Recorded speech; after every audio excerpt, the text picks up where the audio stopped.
Pai amado, a Tua palavra foi lida e essa palavra, ela merece toda a reverência, ela merece toda a atenção, porque ela revela,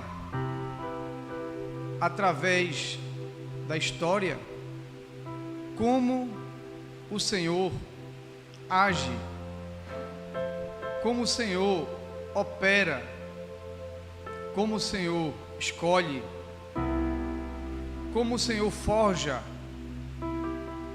como o Senhor prepara e como o Senhor institui na frente do teu povo. Obrigado por o Senhor ter inspirado esses homens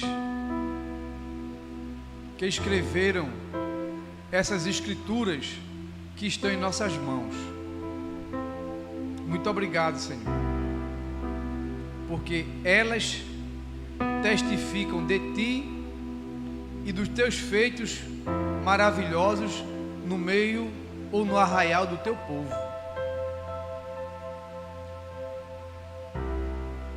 Isso é o que fica para cada um de nós, que o Senhor não mudou e que é o mesmo ontem, é hoje e será eternamente.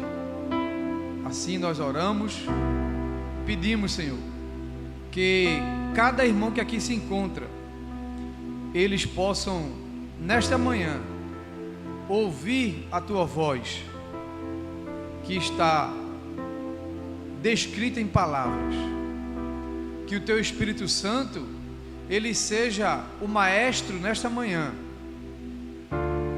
para ventilar essas santas escrituras no seu coração, na sua mente, para nos fazer, Senhor, mais parecido contigo. Assim nós oramos e te agradecemos, em nome de Jesus, amém. Amém, meus irmãos? Que bom que esse domingo nós chegamos aqui não para cumprirmos tabela, não para batermos ponto e nem para atender uma agenda que está programada em nossa igreja, mas nós viemos aqui como adoradores de um Deus que é vivo, que é real e que está no meio do seu povo. Eu vou repetir: um Deus que é vivo, que é real e que está no meio do seu povo. Aí você pergunta: Edmar, como é que nós sabemos que Deus está no meio do seu povo? Como é que você afirma com tanta certeza? Porque o Senhor mesmo disse que Ele habitaria nas tendas de Jacó, porque Jacó era o seu povo escolhido. E se Ele habitou na tenda de Jacó, que era o seu povo escolhido, aqui está um povo escolhido, selecionado, preparado por Deus para servi-lo. Então, meus irmãos, eu não tenho nenhuma dúvida de que o mesmo Deus que habitou na tribo de Jacó, nas tendas de Jacó, é o mesmo Deus que está aqui nessa manhã em nosso meio. Amém?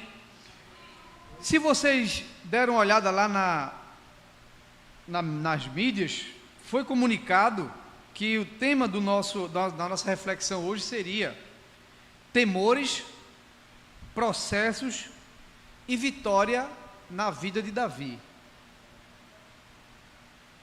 Quando nós pensamos nisso, meus irmãos, nesse tema, eu quero dizer para vocês que se você tiver um papel, uma caneta na mão, pode anotar que Deus vai falar com você através da sua palavra.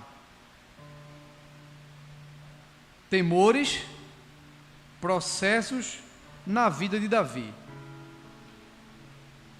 Eu não tenho nenhuma dúvida que, assim como Deus olhou para o seu reinado e encontrou um Saul que estava reinando, mas não mais no centro da vontade de Deus. Um Saul que agora estava fazendo aquilo que ele queria de acordo com a sua própria vontade. E agora saindo do centro ou do eixo do qual Deus o tinha chamado para ele dirigir aquela grande nação. Deus então olha para Saul e chama Samuel e diz para o profeta Samuel: até quando, Samuel, você vai ter pena de Saul? E com essa introdução desse contexto, eu quero trazer nessa introdução um conhecimento que estava ativo daquela cultura e naquela época, aproximadamente 900 a 1000 anos antes de Cristo. Diante disso, meus irmãos, a gente vai compreender que Deus de fato tinha uma grande obra. Acompanhe o raciocínio para que você vá até o final, para que não perca, não fique nenhuma lacuna nesse meio. Deus tinha uma grande obra para realizar na vida de Davi. Só que para Davi chegar onde Deus queria que ele chegasse, Deus, preste atenção nisso que eu vou dizer, Deus não atropelaria processos, nem a etnia do povo, nem a cultura do povo e nem seus costumes, desde que o mesmo não fosse contrária aos ditames, às leis estabelecidas por Deus. Então Deus olhou para Davi, e quando ele olha para Davi, ainda lá em campo, tomando conta das ovelhas, ele queria, e o que fez, foi transportar Davi de trás das malhadas para um trono de Israel.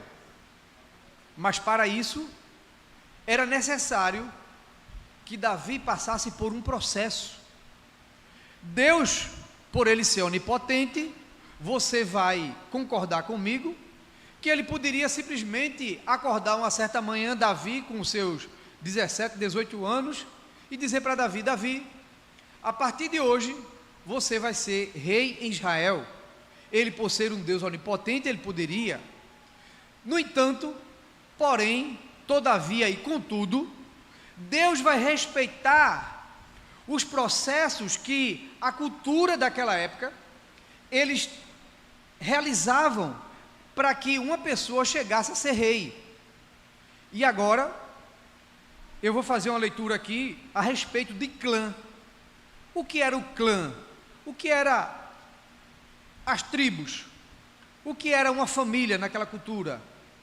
Então, Israel naquela época, ele tinha sua base estrutural em 4 pilares.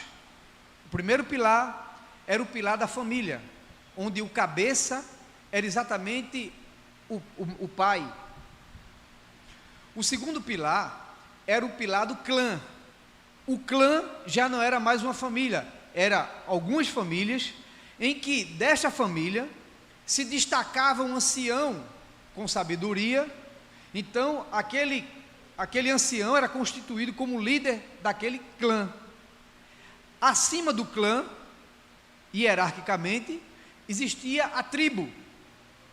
E aí as tribos, vocês sabem que as tribos eram as 12 tribos de Israel, que eram os filhos de Jacó, com os 2 de José.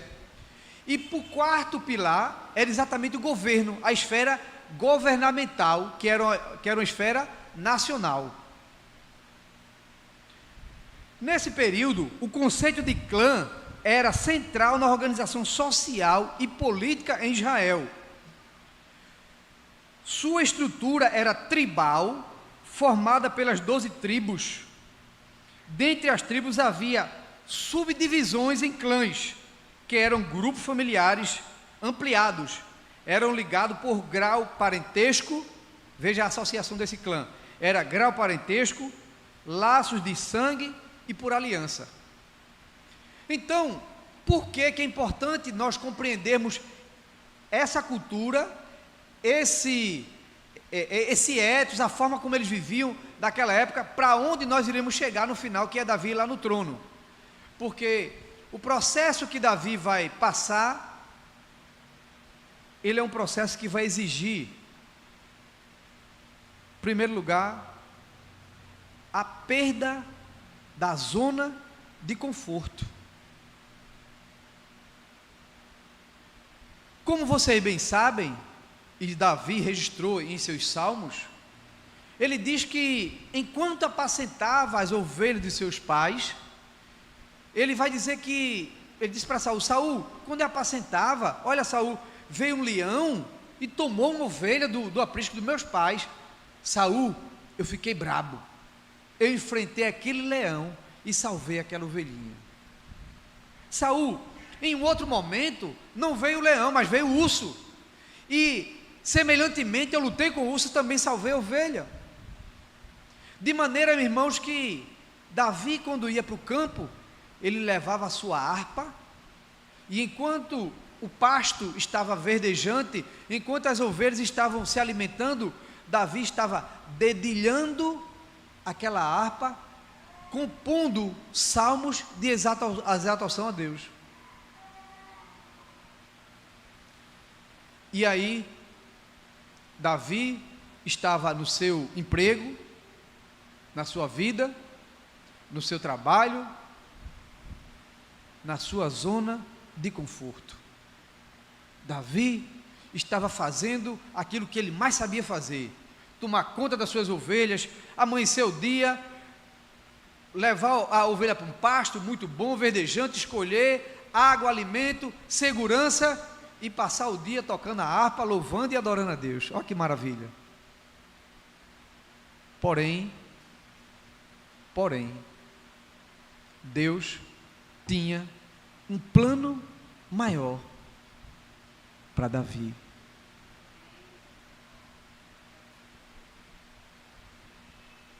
Porém, Deus tinha um plano maior para Davi.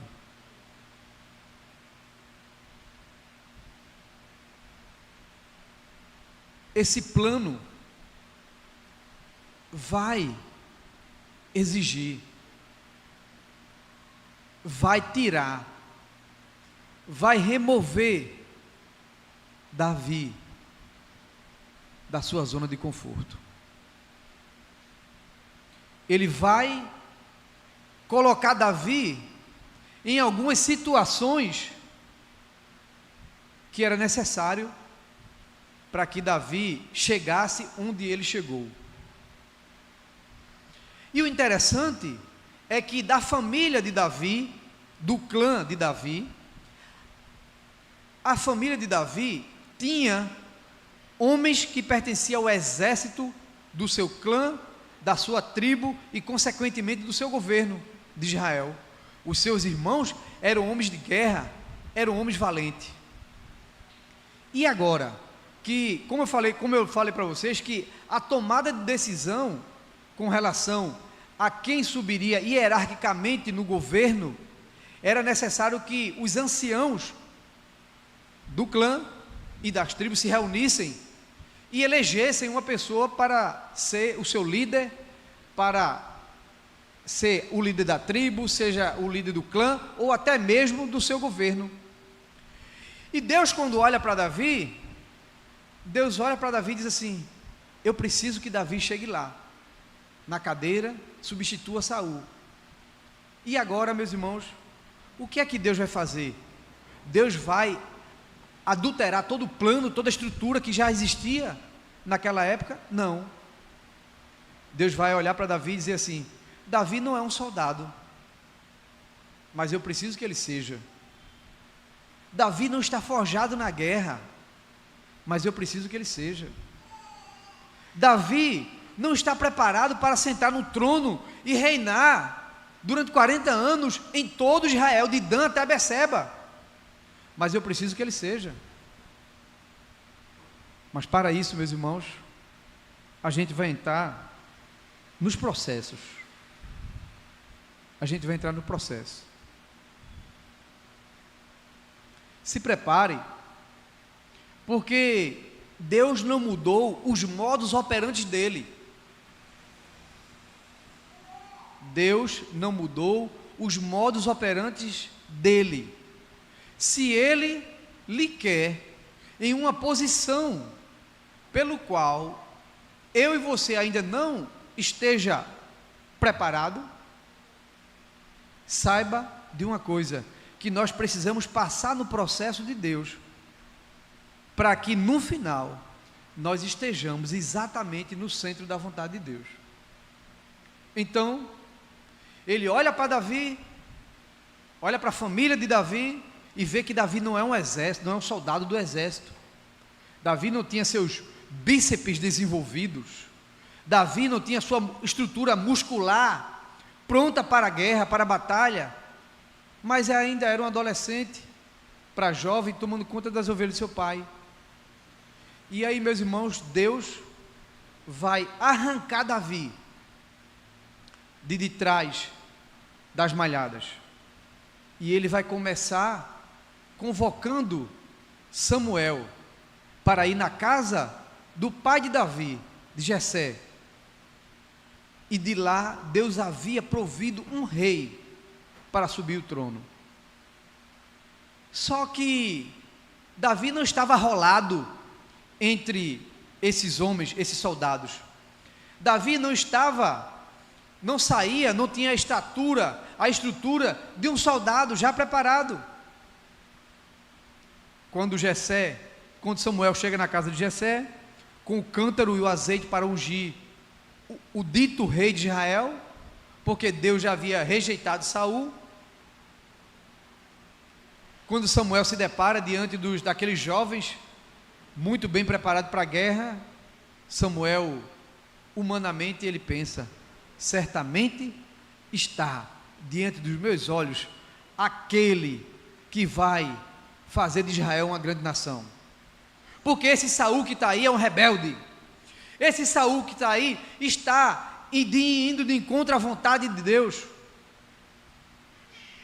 E aí Samuel pensa isso, olha para Eliabe, Samar, e diz: pronto, certamente um desses já está preparado.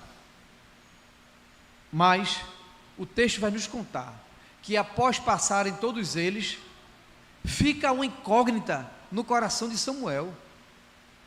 Samuel entendeu que Jessé havia passado naquela reunião todos os filhos que ele tinha preparados para assumir o reinado de Israel. Ele pensou, mas no entanto, Deus disse a ele: Deus não olha para o homem como vocês vão me ver. Vocês estão olhando para o que está no externo, mas Deus vê o que está no coração.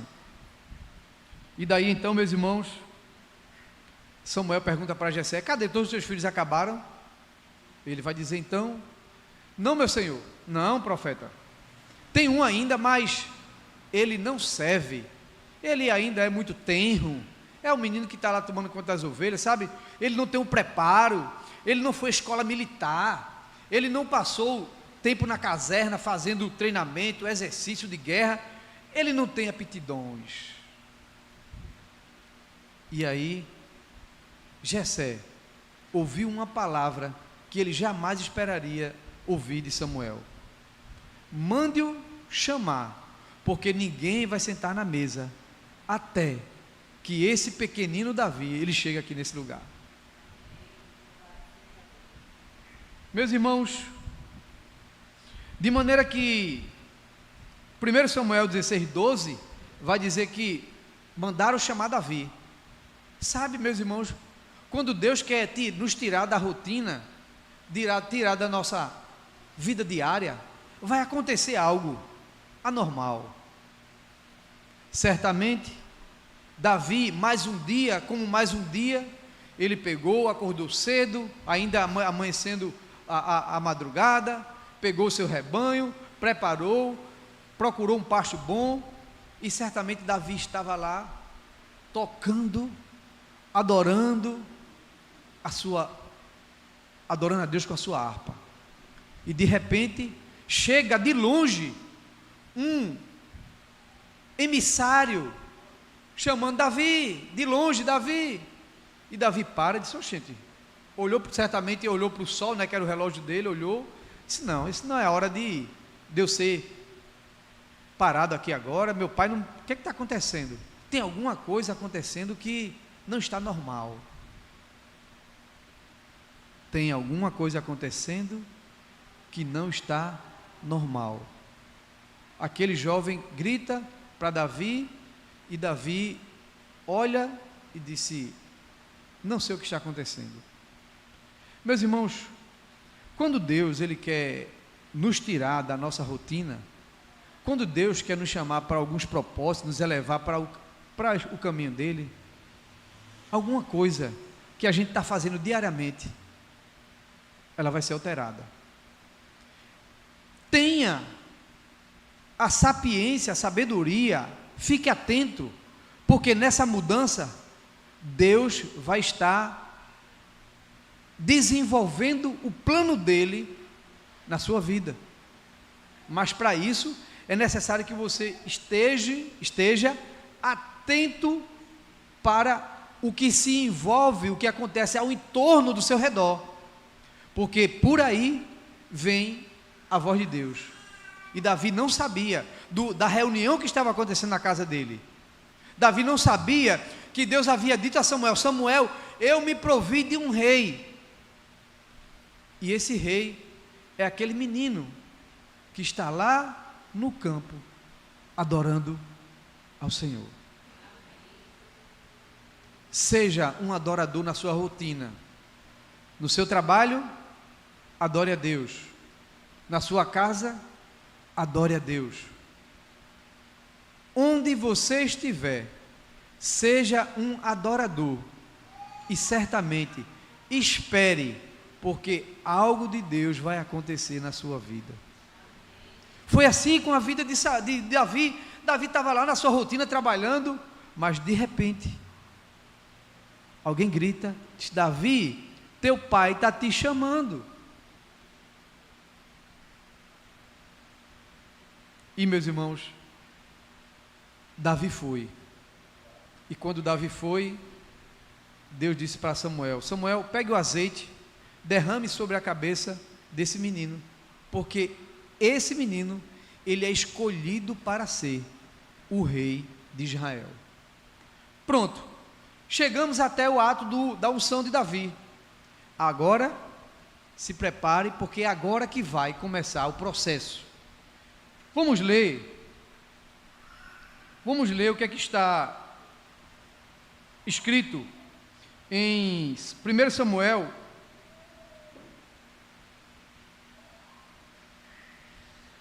vamos ler o capítulo 19, versículo 11 e 12.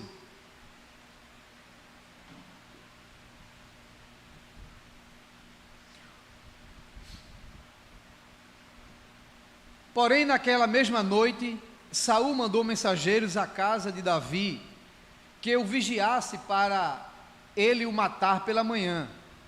Porém, Mical, a mulher de Davi, avisou: se não fugir essa noite, amanhã você estará morto. Então Mical desceu Davi por uma janela, e ele se foi, fugiu e escapou. Parece um antagonismo, né?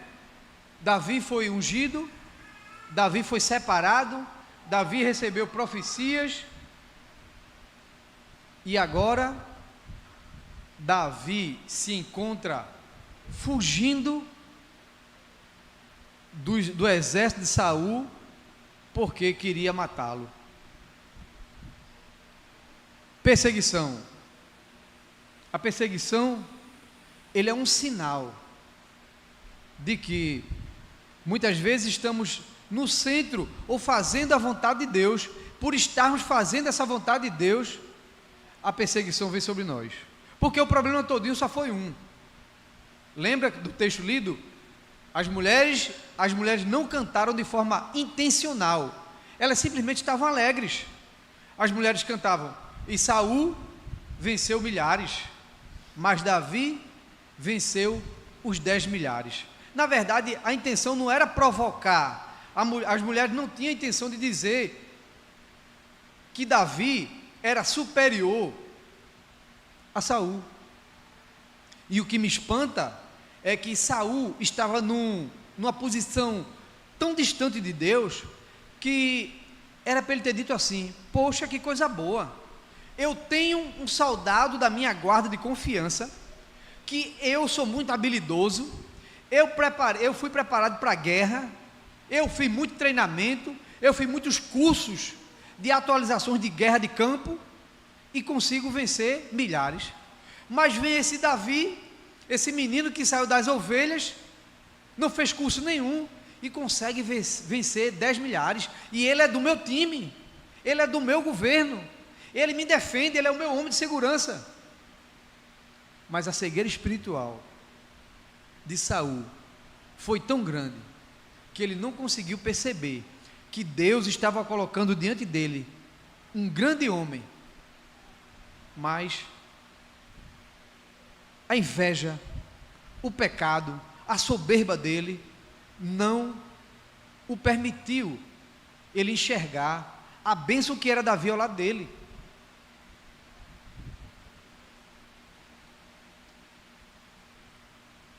E o que eu vejo, meus irmãos, diante disso tudo, é que Saul estava perdendo uma grande chance, uma grande oportunidade, mas Davi estava submetido ao processo de Deus. Então, você pode estar no meio do processo, você pode estar sendo preparado ou preparada para entrar no processo, mas o importante é saber que ninguém vai chegar onde Deus quer que chegue, sem primeiro ser forjado por Deus para assumir aquela posição. Pode ter certeza disso, meus irmãos. Deus não mudou o padrão, os modos operantes dele agir é do mesmo jeito. Lembra de Paulo? Ele chama Paulo, mas antes de Paulo ser apóstolo, Paulo primeiro vai passar um processo. Paulo fica cego. Paulo, quando vai para Jerusalém, os irmãos de Jerusalém dizem assim: não, Paulo, a gente não quer tu aqui não. Paulo ainda passa um bom tempo sendo ensinado, sendo forjado por Deus. Então, certamente Deus tem um lugar para você. Deus tem um lugar onde Ele quer lhe colocar, mas para você chegar lá, para mim chegar lá, para eu chegar lá, para nós chegarmos lá, vamos ter que passar por esse processo. E nesse processo, às vezes, a gente chora sem ter lágrimas. Às vezes, a cama, o colchão, os lençol estão todos lá, mas o sono não chega. Às vezes, o coração fica como fosse, como Davi disse: porque te perturbas dentro de mim, ó minha alma? Aquieta-te, espera em Deus. Esse é o processo, meus irmãos. Arde, queima.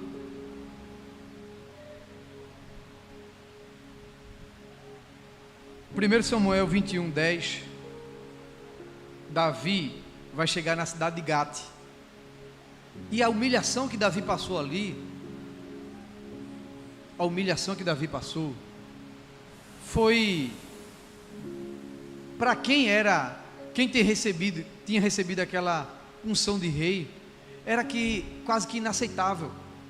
O rei de Gate, Davi teve medo, estava fugindo de Saul. Davi chegou naquela cidade e Davi teve medo, foi cercado por aqueles homens, pelos soldados de lá, e Davi, ele começou a babar, ele começou a se fazer como se estivesse louco. E quando o rei de Gate chega diante de Davi e diz para o seu povo: vocês acham que eu tenho pouco povo louco no meu reinado, para me trazer esse louco? Isso é um louco. Deixa esse homem de lado.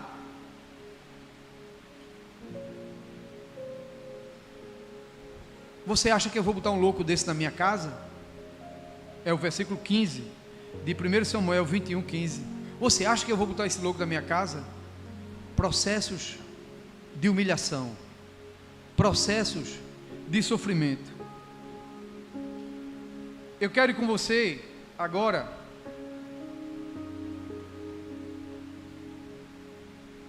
quando Davi chega na cidade de Mispa, ele fala com o rei de Moabe.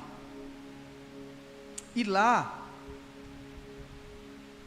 Samuel 22, e lá ele vai pedir para que o rei de Moabe tome conta dos pais dele, porque nesse tempo Saul estava à caça de Davi e de todos os seus familiares para os matar. E 1 Samuel 22, versículo 1 e 2, ele vai dizer que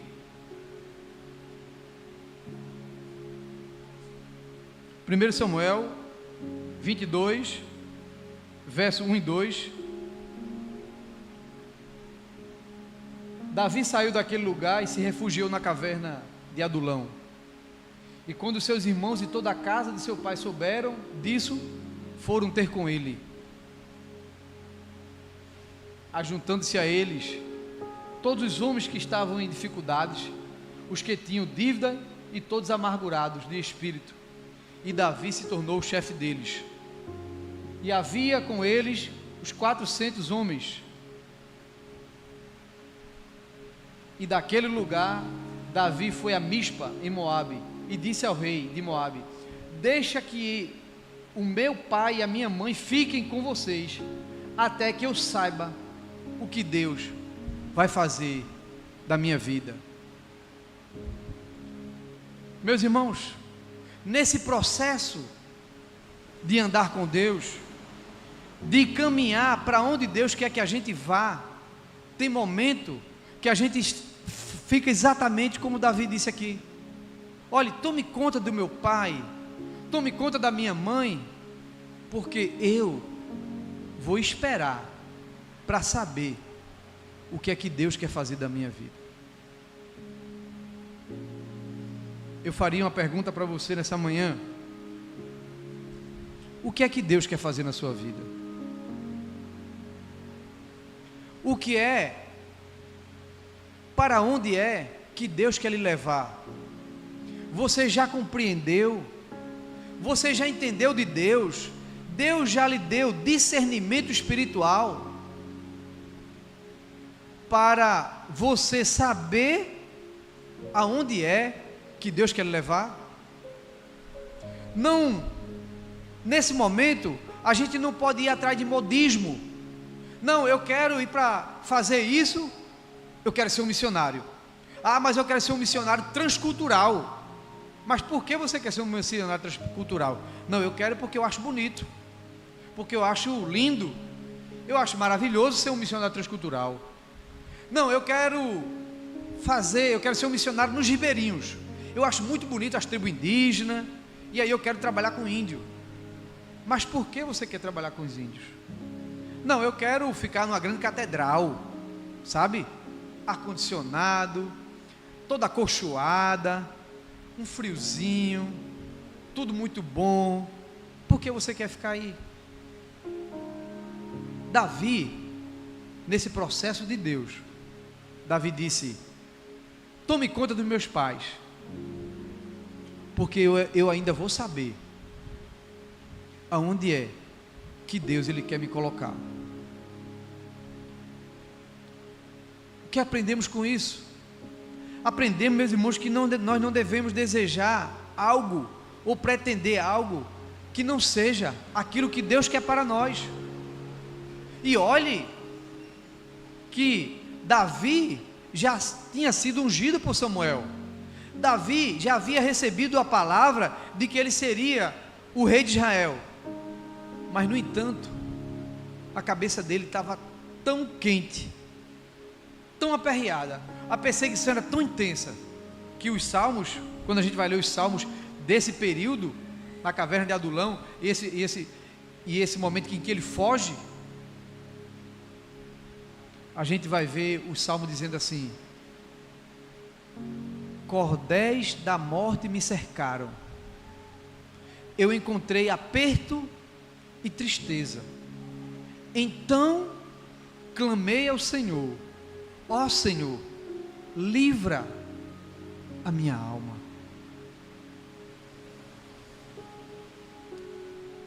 Meus irmãos, falar de processo é uma coisa, mas viver o processo é outra coisa. Davi não disse: eu estou aqui às margens de um ribeiro, em águas cristalinas, tomando água, vivendo muito bem. Mas ele era fugitivo nas montanhas, nas cavernas, sem comida, sem água, ao ponto de até mentir. Quando ele chegou diante do sacerdote Aimeleque, Aimeleque sai para o encontro dele e pergunta: Davi, cadê os seus homens? E Davi lhe diz: eu estou sozinho, porque eu estou numa missão individual. Saul me mandou e não me mandou homem nenhum. E Davi chega lá e diz assim para o sacerdote: tu tens alguma coisa aí que comer? Tu tens algum pão? Oi, Meleque, fome, sede, processos. E o homem de Deus, a mulher de Deus, no processo de forjamento, passa por tudo isso. Mas uma coisa é certa. Uma coisa é certa. Deus vai capacitar você para passar. Se você não passou ainda, se prepare. Pode anotar que vai chegar esse momento.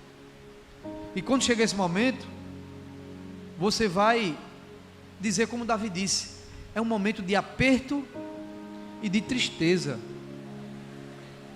De maneira que nem aqueles que eram da casa de Davi os respeitavam mais, maneavam a cabeça para ele.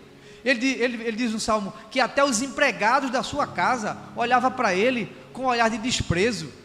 Ah, tu agora não é nada mais não. E no processo, a gente passa por tudo isso. As lágrimas descem queimando os olhos, o rosto. O desejo de comer desaparece. A cama está muito boa, bonita, mas o sono não chega. É processo. É andar com Deus no vale. É andar com Deus no deserto. Mas no final, tem uma cadeira de rei esperando Davi. Louvado seja Deus. Suporte o processo. Passe calado no processo. Porque no final, meus irmãos, você vai dizer, como disse Davi: valeu a pena passar pelo processo. Davi ficou muito angustiado nesse processo. Aimeleque, sacerdote do Senhor, deu pão e água naquela noite para Davi. Existia um soldado que era de Saul, e ele viu quando o sacerdote deu aquele pão e água para Davi, inclusive deu a espada de Saul também para Davi. E aquele soldado foge dali e conta para Saul o que aconteceu, que Davi tinha ajudado Davi, que Aimeleque havia ajudado Davi. Saul manda soldado na casa manda chamar Aimeleque e todos os sacerdotes, e disse: você está alinhado com Davi, e porque você se alinhou com Davi, a sua casa e você vai morrer.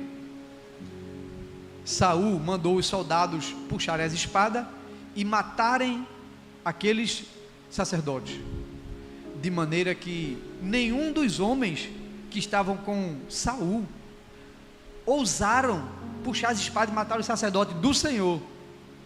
E aí, um soldado de Saul chamado Doeg, ele disse: então você pega a espada e mata todos eles.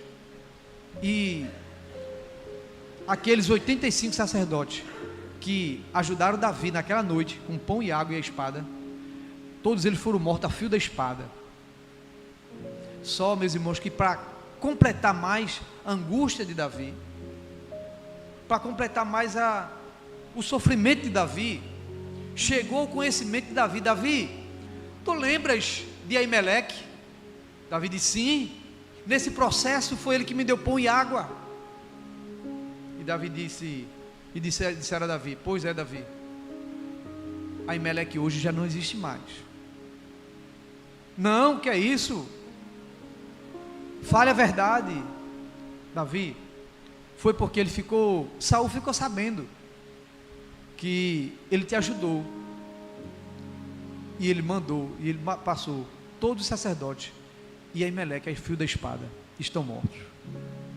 O que é que você sentiria, meus irmãos?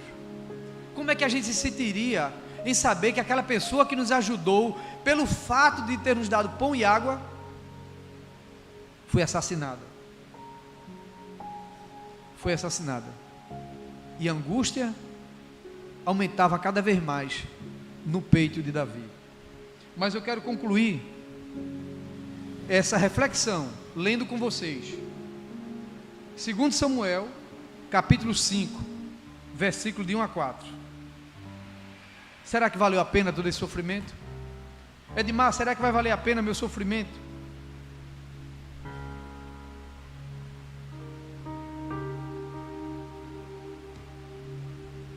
Segundo Samuel capítulo 5, de 1 a 4. Então todas as tribos de Israel vieram a Davi em Hebrom e disseram: veja, somos do mesmo povo que o Senhor. Lembra lá daquela estrutura tribal, que tinha que, para ser eleito um líder, ele tinha que passar por esses pilares da estrutura organizacional de Israel, a família, o clã, a tribo e o governo. Chegou aqui agora a hora do governo para Davi. Somos do mesmo povo que o Senhor, ó rei. No passado, quando Saul ainda era rei sobre nós, era o Senhor que fazia entrada e saída militares com Israel. Mais uma vez, a estrutura militar que Davi precisava adquirir. Também o Senhor, Deus, lhe disse: você apacentará o meu povo de Israel e será príncipe sobre Israel.